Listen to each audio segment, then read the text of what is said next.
এই বানোয়াট একটা নিয়ত যেগুলো আমরা সালাতের মধ্যে যদি কেউ দেখাতে পারেন তাহলে তার সাথে আমার ওপেন চ্যালেঞ্জ। আমি ধিক্কার জানিয়েছেন রাসূল সাল্লাল্লাহু আলাইহি সাল্লাম, তাদেরকে ধিক্কার জানিয়েছেন।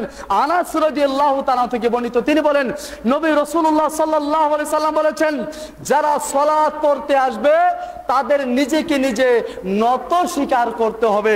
কারণ সালাত পড়তে আসা মানে কি? ইবাদত করতে আসা মানে কি?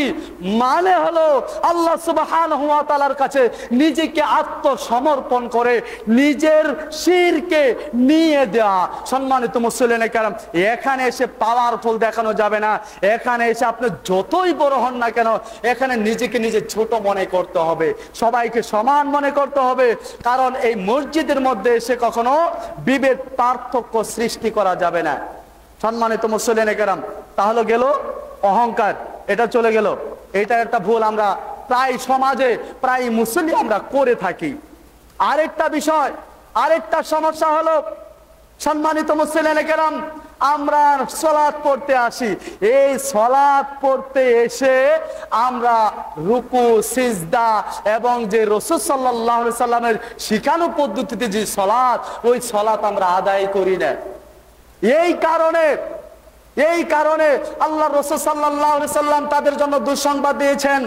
মহান আল্লাহ সুবহানাহু ওয়া তাআলা কঠোরভাবে সূরাতুল বাকারায় তাদেরকে দুঃসংবাদ দিয়েছেন যে তারা ইবাদত করবে, তারপরেও তারা জাহান্নামে দাবিত হবে। কারণ তাদের ইবাদত, তারা মনে করছে তাদের কাছে ইবাদত, প্রকৃতপক্ষে সেটা ইবাদত নয়, সেটা হলো আদত। কারণ আমার দেখানো পদ্ধতিতে তারা ইবাদত করেনি।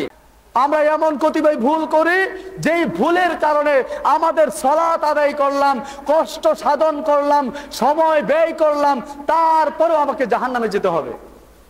সম্মানিত মুসলিম কেরাম, আমি সালাতের মধ্যে এসে বললাম নাওয়াইতু নুসাল্লি লিল্লাহি তাআলা আর বারাকাতি সালাতিল ইত্যাদি ইত্যাদি ইত্যাদি।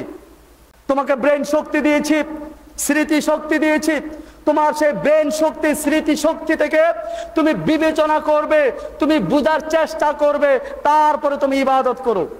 আমি বুঝার চেষ্টা কেন করলাম না? এটা আমার অপরাধ। আমি কেন বুঝতে চেষ্টা করলাম না? নিয়ত, এর ব্যাখ্যা কি? নিয়ত হলো, দেখেন স্পষ্ট ভাষায়, আঞ্চলিক ভাষায়, একদম সহজ পদ্ধতিতে আপনাদেরকে বুঝাই, শুনুন। নিয়ত হলো, মনে করেন আমি জুমার নামাজে এসেছি, আমি এখন জুমার নামাজে এসেছি, ওযু করে আসলাম, জুমার সালাত পড়বো। আমি কিসের সালাত পড়ার জন্য ওযু করলাম? জুমার সালাতের জন্য। আমি দাঁড়ালাম কোন সালাতের জন্য? জুমার সালাতের জন্য। তাহলে কি আমি এই জায়নামাজে দাঁড়িয়ে অথবা যেখানে সালাত পড়বো ওখানে দাঁড়িয়ে কি আমি ফজর নামাজের নিয়ত করব?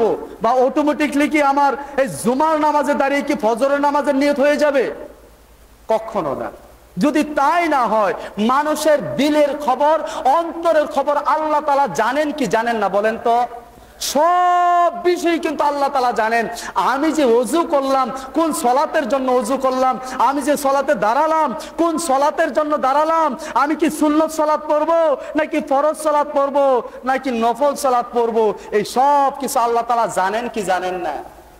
এটাই নিয়ত, এটাই নিয়ত। তবে নিয়ত থাকতেই হবে, নিয়ত থাকতেই হবে। তবে আমাদের দেশে যে প্রচলিত যে নিয়ত, আমি আপনাদের সকলকে স্পষ্ট ভাষায় বলতে চাই, যদি কেউ প্রমাণ দেখাতে পারেন, আপনার সাথে ওপেন চ্যালেঞ্জ। যদি কেউ আপনারা দেখাতে পারেন নিয়তের এরকম, আপনারা যে বাংলাদেশে বা অন্যান্য দেশের মধ্যে যে প্রচলিত যে বিধান আপনারা চালু করেছেন যে এইভাবে নিয়ত পড়তে হবে, নাওয়াইতু নুসাল্লি লিল্লাহি, এই সিস্টেমে নিয়তটা পড়তে হবে, যদি কেউ দেখাতে পারেন তাহলে তার সাথে আমার ওপেন চ্যালেঞ্জ। আমি সম্মানিত মুসলিম কেরাম, কোন কিতাবের মধ্যে সুস্পষ্ট দলিল দ্বারা এই বানোয়াট একটা নিয়ত যেগুলো আমরা সালাতের মধ্যে দেখেন, ইবাদতের সর্বোত্তম মাধ্যম হলো সালাত, এই সালাতের মধ্যে যদি আমরা বানোয়াটি ঢুকিয়ে দেই তাহলে আমার আপনার ইবাদত কিভাবে কবুল হবে আপনি বলেন? তাহলে অনেক মানুষ ইবাদত করবে কিন্তু ইবাদত কবুল হবে না, ইবাদত করবে কিন্তু ইবাদত কবুল হবে না। সম্মানিত মুসলিম কেরাম, খুব সূক্ষ্ম দৃষ্টিতে আপনাকে চিন্তা ভাবনা করতে হবে, আমি যে ইবাদত করছি এই ইবাদত কি আল্লাহ রাসূল সাল্লাল্লাহু আলাইহি সাল্লামের দেখানো পদ্ধতিতে হচ্ছে নাকি মন গড়া ইবাদত করছি?